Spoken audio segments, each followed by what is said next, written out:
이 아침 우리에게 주시는 하나님의 말씀 마태복음 5장입니다.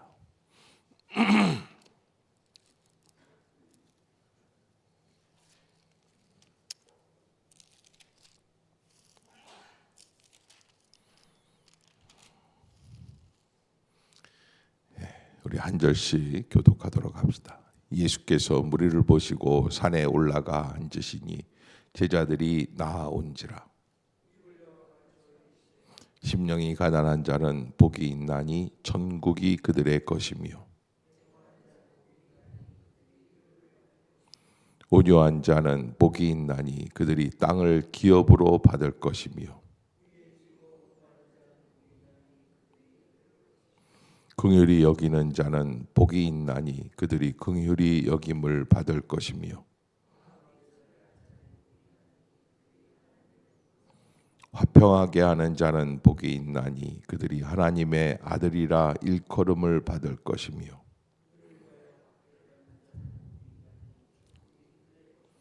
나로 말미암아 너희를 욕하고 박해하고 거짓으로 너희를 거슬러 모든 악한 말을 할 때에는 너희에게 복이 있나니,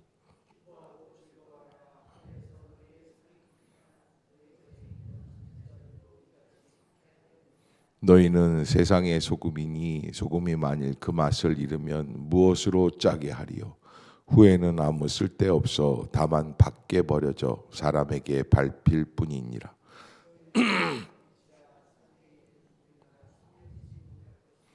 사람이 등불을 켜서 말 아래 두지 아니하고 등경 위에 두나니 이러므로 집안 모든 사람에게 비치느니라.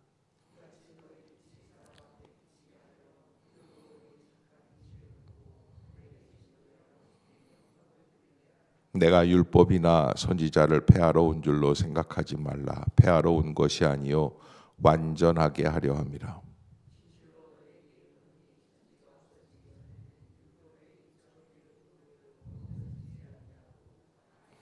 그러므로 누구든지 이 계명 중에 지극히 작은 것 하나라도 버리고 또 그같이 사람을 가르치는 자는 천국에서 지극히 작다 일컬음을 받을 것이요, 누구든지 이를 행하며 가르치는 자는 천국에서 크다 일컬음을 받으리라.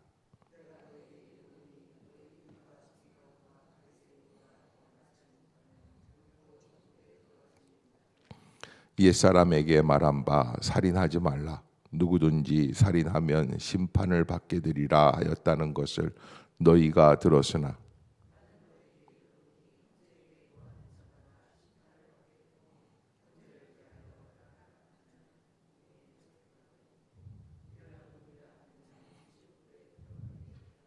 그러므로 예물을 제단에 드리려다가 거기서 내 형제에게 원망 들을 만한 일이 있는 것이 생각나거든.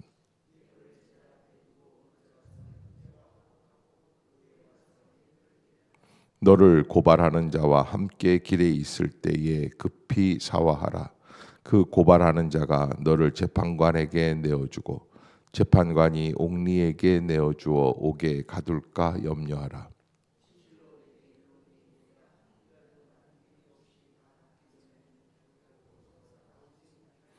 또 간음하지 말라 하였다는 것을 너희가 들었으나,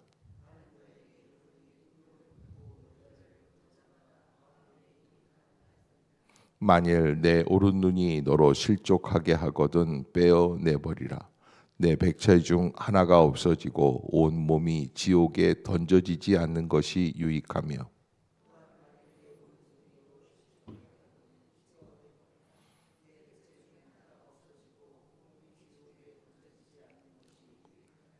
또 일러스되 누구든지 아내를 버리려거든 이혼 증서를 줄 것이라 하였으나,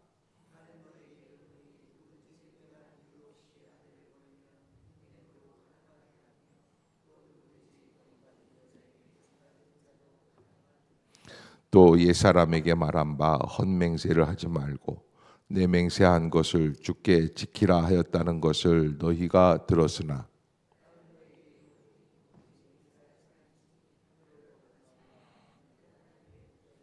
땅으로도 하지 말라. 이는 하나님의 발등상임이요 예루살렘으로도 하지 말라. 이는 큰 임금의 성임이요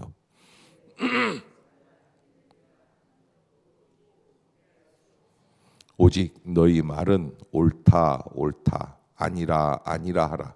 이에서 지나는 것은 악으로부터 나느니라.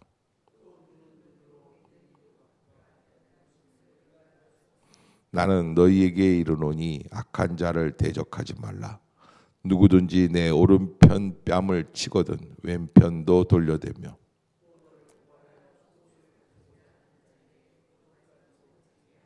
또 누구든지 너로 억지로 오리를 가게 하거든 그 사람과 십리를 동행하고,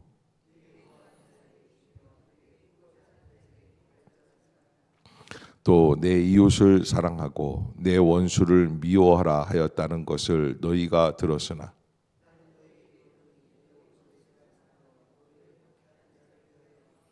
이같이 한즉 하늘에 계신 너희 아버지의 아들이 되리니 이는 하나님이 그 해를 악인과 선인에게 비추시며 비를 의로운 자와 불의한 자에게 내려 주심이라.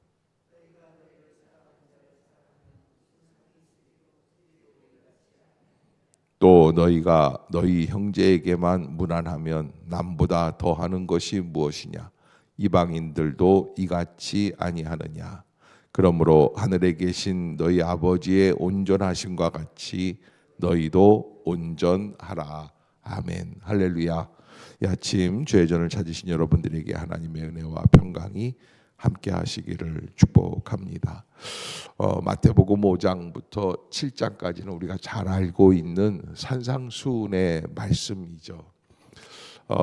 이게 이 5장 1절을 보면은 산상수훈이 시작하고 있는 부분에 이렇게 상황을 설명을 하고 있는데, 예수께서 무리를 보시고라고 하는 단어로 시작을 하고 있어요.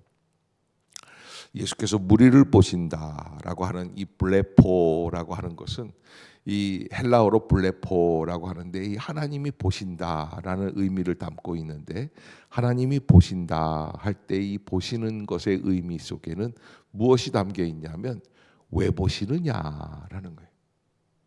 우리도 이렇게 바라보죠. 그런데 하나님은 우리를 보고 계세요. 예수님도 무리를 보셨어요.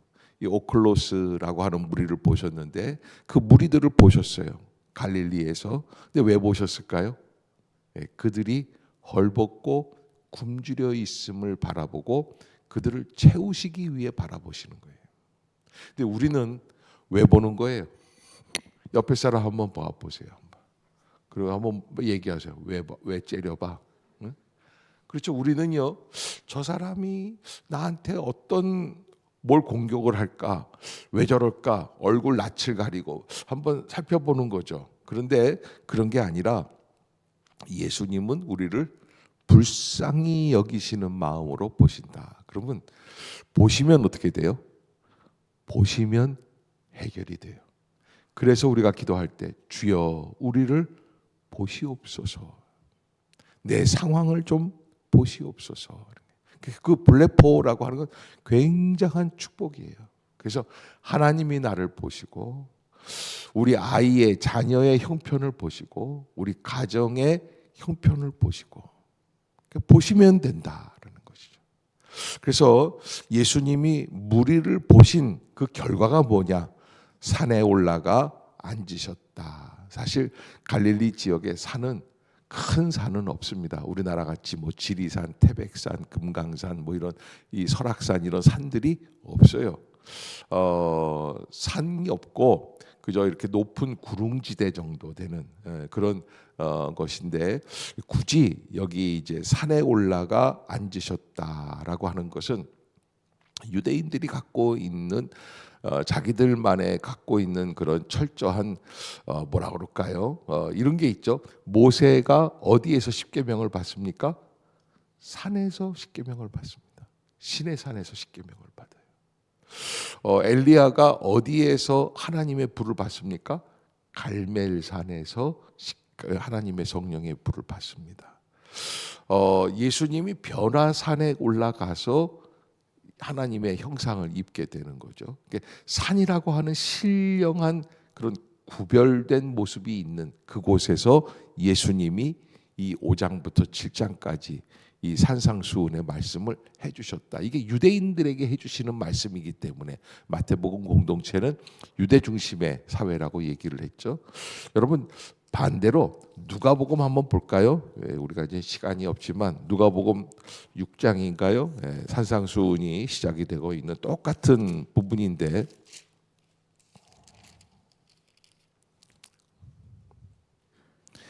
누가복음 6장 17절입니다.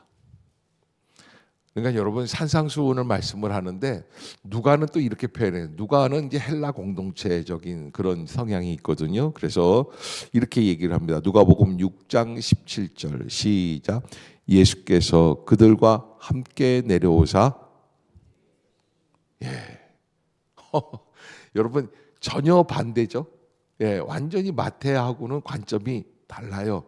그래서 아이고 뭐 여기 무슨 어디에 산이 있다고 자꾸 산에 올라가서 그러는데 이 마태는 산에 올라가서 얘기를 하는 거고 그 다음에 누가는 평지에 서셔서 그 제자의 많은 무리와 예수의 말씀도 듣고 병고침을 받으려고 유대 사방과 예루살렘과 두로와 시도의 해안으로부터 온 많은 백성도 있더라. 그러면서 20절에 보면 예수께서 눈을 들어 제자들을 보시고 너희 가난한 자는 복이 있나니 하나님의 나라가 너희 것이미요. 이렇게 산상수훈 말씀이 시작이 됩니다. 이게 관점이 다른 것이죠. 그래서 신령한 역사, 예수님은 그 유대인의 무엇으로 오셨다고 그랬습니까? 왕으로 오셨다는 거예요. 그런 의미에서 보통 분이 아니시기 때문에 산에 올라가서 제자들이 다 함께 나와서 여기 제자들이라고 하는 표현들이 나오는데 제자들 마테데스라고 하는 그 단어거든요. 헬라어로. 근데 이 마테데스라고 하는 단어는 어떤 단어냐? 마음을 빼앗긴 자예요. 그래서 제가 이 목사님 제자입니다. 그러면 어떻게 되냐면 마음을 빼앗겨야 돼요. 누구한테 마음을 빼앗기는 거예요? 스승한테 마음을 빼앗기는 거예요. 예수 그리스도의 제자다. 예수님께 마음을 빼앗기는 거예요. 근데 여러분 어디에 마음을 빼앗깁니까? 요즘 드라마에 빼앗기기도 하고 무슨 어디 돈에 빼앗기기도 하고 아니면 어떤 다른 취미에 빼앗기기도 하고 그래서 예수 그리스도의 제자들이라는 것은 누구에게 마음을 빼앗긴 거예요? 예수님께 마음을 빼앗긴 사람 마테데스라고 하는 사람들이 나오기 시작을 하고 그것을 보시고 예수님이 입을 열어 가르쳐 이르시되 그렇게 말씀을 하면서 3절에 이제 처음으로 아주 중요한 말씀을 하고 계시죠. 이제 팔복이라고 하는 말씀인데 첫 번째는 심령이 가난한 자, 두 번째는 애통하는 자, 세 번째는 온유한 자, 네 번째는 의에 줄이고 목마른 자, 긍휼히 여기는 자, 마음이 청결한 자, 9절에 보면 화평케 하는 자, 의를 위하여 박해를 받는 자, 이렇게 기타 등등 팔복의 말씀을 해 주시는 것을 보게 됩니다. 저는 이 모든 팔복에서 말씀해 주시는 이 말씀들의 모습들을 이렇게 보면서 이게 심령이 가난한 자라는 게 뭘까? 이게 심령이 가난하다라고 표현을 한 이유 중에 한 가지가 마태 공동체는 그렇게 가난한 공동체는 아니었다는 거예요. 좀 예를 들자면은 지금으로 말하면은 강남에 있는 교회예요. 근데 그분들한테 가난한 사람들은 복이 있습니다. 그러면은 그 복이 있는 사람이 강남 교회에는 하나도 없는 거예요. 왜? 다들 부유하니까요. 그래서 뭐라고 이야기를 하냐면 그냥 가난한 게 아니라 심령이 가난한 거예요. 그런데 심령이 가난하다는 건 뭘까요? 여러분 가난함이 복이 될 수 있는 게 뭘까요? 여러분 우리가 하나님 앞에서 저는 이 팔복의 중심되는 말씀 중에 한 가지가 9절에 있는 화평하게 하는 자는 복이 있다라고 하는 거예요. 화평하게 하려고 하는 거예요. 그래서 우리가 산상수훈의 가장 큰 포커스가 어디에 있냐면 화평하게 하려고 하는 거예요. 평화를 가지고 모든 것을 온유하고 겸손하게 잘 이루어 나가려고 하는 것이 진정한 화평 아닌가 라는 것을 여러분들에게 말씀을 드리려고. 여러분 남편이 뭐라고 투정을 부려도 참을 때가 있어요, 없어요? 있죠. 왜 참습니까? 집안의 가정의 화평을 이루기 위해서 참는 거예요. 아이들이 뭐라고 그래도 엄마가 그냥 참고 말지. 네. 그렇게 참는 거예요. 왜 참습니까? 화평을 이루기 위해서예요. 왜 화평을 이루려는 거예요? 하나님의 은혜가 이 가정 안에서 흘러가게 하기 위해서 참는 거예요. 그래서 화평하게 하려고 하는 그 모습들 속에서 우리가 어떻게 하나님의 뜻을 잘 감당해 나갈 수 있을까라는 것을 한번 보고, 여기 오늘 본문에 화평케 하는 자라고 하는 이 복은 이 피스메이커라고 하는 건데, 그런 얘기가 있어요. 어느 심리학자가 이렇게 이거 이제 이렇게 책에 썼던 내용인데, 열차를 타고 여행을 하는데 뭐 이 유럽인가의 그쪽 이 열차들은 좀 이렇게 넓고 그러니까, 근데 저쪽 편에 앉아 있는 맞은편에 있는 부부가 이렇게 앉아 있는데, 이 부인이 앉자마자 불평하기 시작하는 거예요. 좌석이 왜 이러느냐, 뭐 또 왜 이제 뭐 저기 뭘 갖다가 뭐 이렇게 기차에서 뭘 갖다 줬는데 왜 음식이 이러느냐, 뭐 해가지고서는 날씨는 왜 이러느냐, 계속 짜증을 내더래. 그래서 이렇게 막 그 소리가 이제 커지기 시작을 하고, 그러니까 그 남편이 그랬대요. 이제 그 앞에 있는 학자한테, 노만 빈센트 필이라고 하는 박사인데, 선생님 초면에 죄송합니다. 우리 집사람이 목소리가 커져서 미안합니다. 원래 이게 직업이 좀 그래서 그렇습니다. 그러니까 그래요? 괜찮습니다. 그러더니 그래, 저 부인 직업은 뭐예요? 그러니까 제조업에 종사하고 있습니다. 그래서 무슨 제조업이요? 그러니까 무슨 제조업이겠어요? 불평불만의 제조업이라는 거예요. 불행의 제조업이에요. 그러니까 여러분, 화평케 하는 거는 피스메이커고, 불평불만의 제조업은 트러블 메이커예요. 근데 여러분, 이게 예수님께서 우리에게 심령이 가난한 자는 복이 있나. 여러분, 왜 트러블 메이커가 돼요? 왜 남을 평가하고 남을 판단하고 자꾸 얘기를 하게 되고, 왜 그렇게 되죠? 자기의 의가 있는 거예요. 디카이오스네라고 하는 헬라어인데, 나의 의가 있는 거예요. 나의 기준이 있는 거예요. 그래서 이런 분들이 있어요. 남들이 다 안 해도 나는 해야 돼. 이거는 자기 의예요. 조심해야지 돼요. 좋을 수도 있고 예수님이 별로 기뻐하지 않을 수가 있어요. 심령이 가난하다는 것은 바로 나의 의가 아니라, 나의 의가 없어요. 그러니까 누구의 의를 받을 수밖에 없어요? 하나님의 의를 받을 수밖에 없는 거예요. 내 의가 아니에요. 내 고집이 아니에요. 내 기준이 아니에요. 여러분, 예수님 앞에 나와 있었던 2000년 전 산상수훈의 오클로스라고 하는 제자들, 무리들, 이 사람들은 어떤 사람들입니까? 집에 들어가 봐야 뭐 별로 재미있는 것도 없고, 또 두 번째 가장 큰 게 있어요. 먹을 게 없어요. 폭군이 나타나서 죽이면 죽을 수밖에 없어요. 도망갈 곳도 없어요. 오로지 메시아가 나타났다라는 그 얘기 속에서 예수 그리스도를 바라보고 그로 만족을 얻기를 원해서 나왔던 무리들, 아주 불쌍하기 짝이 없는 무리들. 그래서 예수님은 그들을 향해 말씀해 주시면서, 얘들아, 가난한 게 큰 복이다. 그런데 심령이 가난한 게 정말 복이다. 그 말씀을 해주신 거예요. 그래서 심령이 가난하다는 것, 이 디카이오스네, 나의 의가 없다라는 것은 내 고집, 내 판단을 주님 앞에 내려놓으라는 말씀이에요. 거기에서 진정한 의를, 은혜를, 감사를 시작하게 되는 거예요. 거기에 은혜가 있어요. 그런데 마음이 좀 강한 분들은 요 3절을 가지고 회개를 해야지 돼요.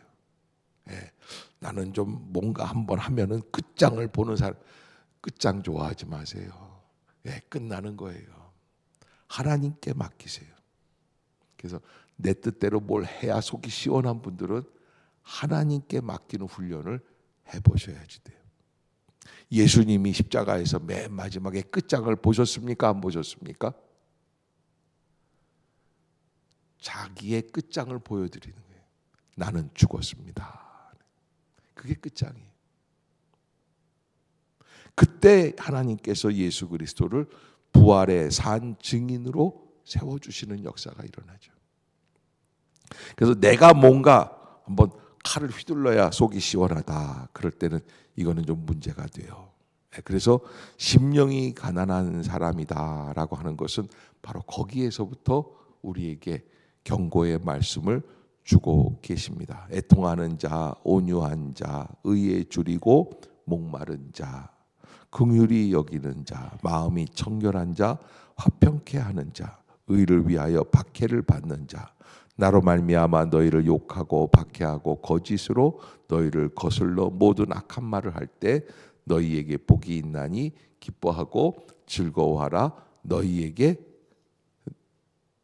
상이 큼이라.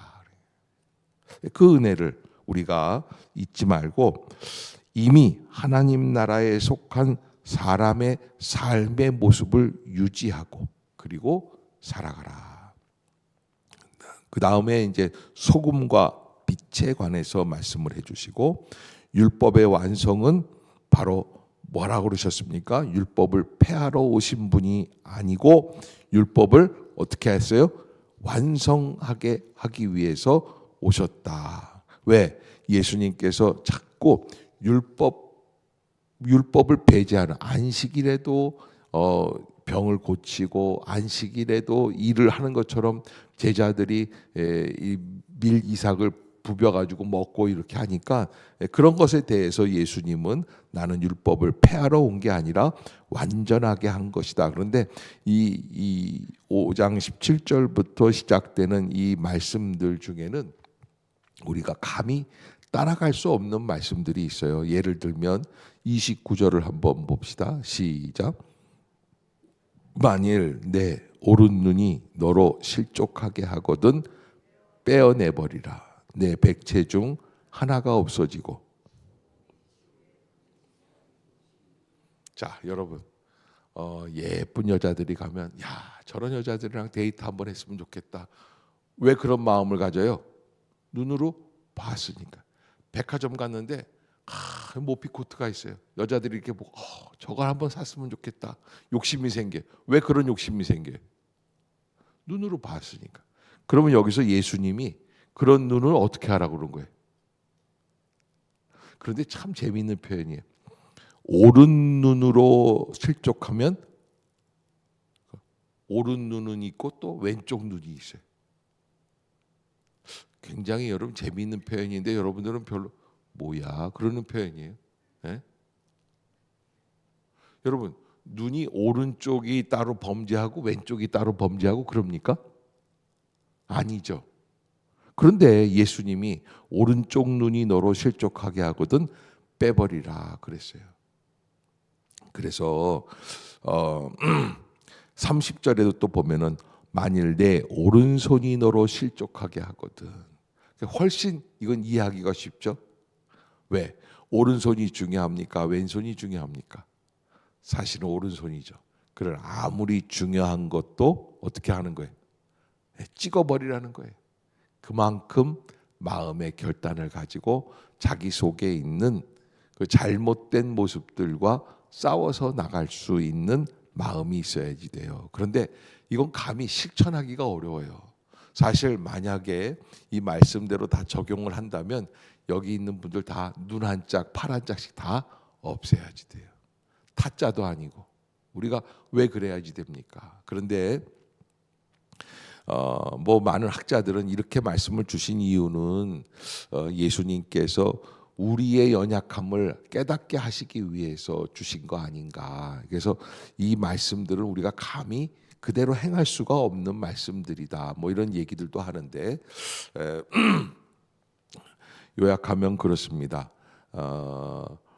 우리가 하나님의 말씀, 율법이라고 하는 것을 가지고 유대인들은 굉장한 완전성을 가지고 생각을 했습니다. 이 정도면 완벽하다.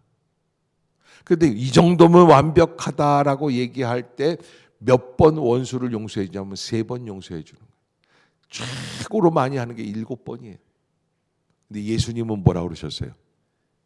70번씩 7번이라도 용서하라. 77이 49, 490번만 용서하고 491번째는 죽여도 되는 거죠? 아니요. 70번씩 7번 용서하라는 것은 계속 용서하라는 뜻이에요.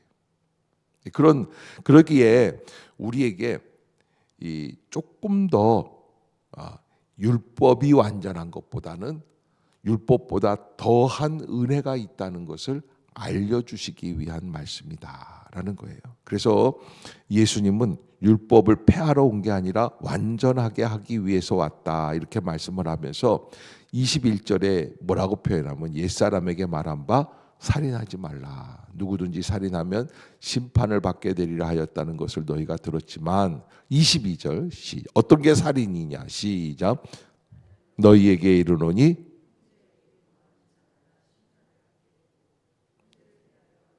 하는 자는 공회에 잡혀가게 되고 미련한 놈이라 하는 자는 벌써 이게요 형제에게 노하는 자마다. 그래서 여러분 사실은 우리가 살인을 하는 것은 어디에서부터 시작을 한다라는 것을 말씀해 주시냐면 우리의 마음에서부터 미움에서부터. 그래서 예수님은 살인하는 행위를 막으려고 하시는 게 아니라 살인하게 되는 동기를 우리가 조심해야지 된다. 마음을 조심해야지 된다.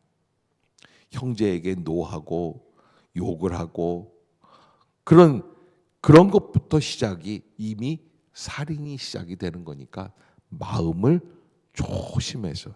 그래서 결국에는 어떻게 해야지 돼요? 화평하게 하려면 23절에 보면 시작 그러므로 예물을 제단에 드리려다가 거기서 내 형제에게 원망 들을 만한 말이 있거든 생각나거든 예물을 제단 앞에 두고 먼저 가서 형제와 화목하고 그 후에 와서.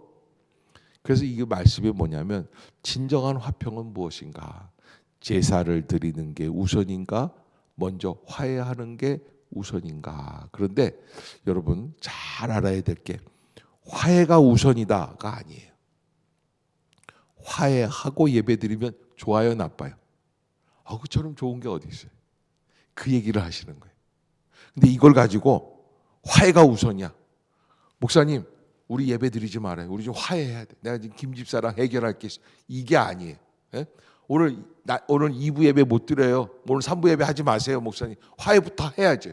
뭐 이렇게 하는 게 아니라 화해하고 예배를 드리면 더 큰 은혜가 있는 거예요. 그러기에 우리가 하나님 앞에서 이게 정말 누구를 미워하는 마음이 있거나 이런 것부터 우리가. 근데 여러분 이런 게 있어요. 지금은 만날 수가 없어요. 초등학교 때 싸웠던 친구, 골렸던 친구, 그 친구 찾아야지 돼요. 그 친구 찾는데 한 10년은 걸릴 것 같아요. 그럼 예배는 언제 드려요? 10년 뒤에 드려야 되죠? 우선 나부터 마음에 회개하고 기도하는 거예요. 그게 이제 시작이에요. 그리고 예배에 나오는 거예요. 그래서 화해, 이걸 가지고 딱 이렇게 천편일률적으로 화해다, 예배다 이렇게 하라고 하는 게 아니에요. 화해하면서 예배를 드리면 더 아름다운 마음이 생긴다라는 거. 하나님이 정말 기뻐하시지 않겠는가? 그 마음을 가지고 화해하는 마음을 가지고 예배를 드리는 거예요. 사랑하는 마음을 가지고. 그때 진정한 은혜가 있고 여기 간음도 마찬가지고 간음도 사실은 간음하는 현장에서 그래서 간음한 사람들이 대부분 그래요. 증거 있어. 이게 말이 안 되는 거예요. 여러분 마음이 가면 간음이 시작이 된다는 거예요. 그래서 조심하라는 거예요. 그래서 예수님께서는 우리에게 무슨 행위를 했느냐 안 했느냐를 따지기 이전에 정말 화평하게 하는 그런 온유와 겸손의 그 은혜가 있으려면 어떻게 해야 되느냐? 마음부터 잘 다스려라. 그 말씀을 우리들에게 해주고 계신다라는 것. 특히 하나님께서는 악한 자를 대적하지 말아라. 야, 내가 그냥 저놈의 자식을 그냥 어떻게 해버리고 말아야지. 네, 절대 그렇게 인간을 대적하거나 서로 상대해서 싸우려고 하지 말아라. 그리고 이제 결론은 뭐예요? 43절부터 보면은 43절 시작.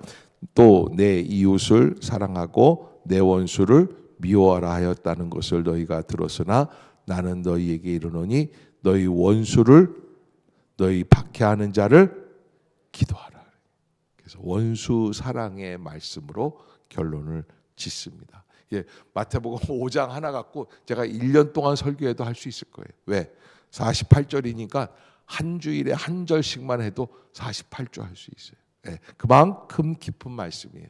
예, 그러기에 여러분들이 잊지 마시고 깊은 은혜 속에서 한 절 한 절 묵상하면서 다시 한번 살펴볼 수 있는 기회가 되시기를 바라겠습니다. 기도하겠습니다.